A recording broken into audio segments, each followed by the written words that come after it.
क्या बात है कादम्बरी, तुम्हारे घर से बहुत शोर हो रहा था, सब ठीक तो है ना? ऐसी तो कोई बात नहीं है। अब देखो ना, ये तो सब घरों में ही होता है, जहाँ 4 बर्तन होते हैं वहाँ खड़कने की आवाज तो आती ही है। लेकिन कादम्बरी, घर के बर्तनों को टकराते हुए सड़क पर चले जाना कुछ अच्छा नहीं लगता है ना? मैंने सुना है तुम अपनी बहू को रास्ते पर डांट रही थी। अब जब छोटे गलती करते हैं ना, तो बड़ों को तो समझाना ही पड़ता है।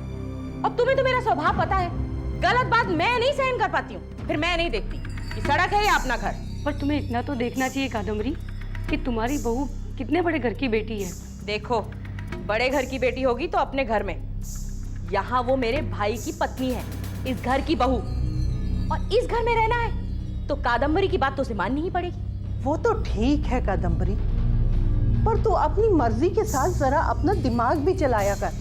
अब वो जमाना नहीं रहा कि बहुएं सब कुछ सहकर भी चुप रहती हैं। आजकल की लड़कियां जरा सा भी बर्दाश्त नहीं कर सकती, और ऊपर से वो जिसका भाई इतना अमीर है।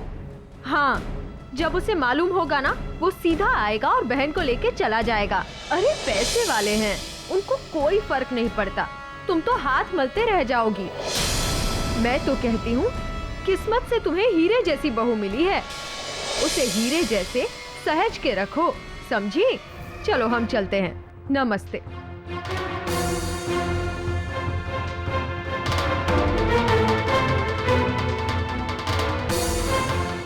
हे भगवान, इस बारे में तो मैंने सोचा ही नहीं था। कादम्बरी, तू तो अपने पांव पर खुद ही कुल्हाड़ी मारने वाली थी। तेरी अक्कल पर तो पत्थर पड़ गए थे। कितनी बड़ी बेवकूफी कर रही थी तू। लेकिन अब क्या करूं? कैसे संभालूं मैं बिगड़ी बात को? कुछ तो करना ही पड़ेगा कादम्बरी। सोच कादम्बरी, सोच।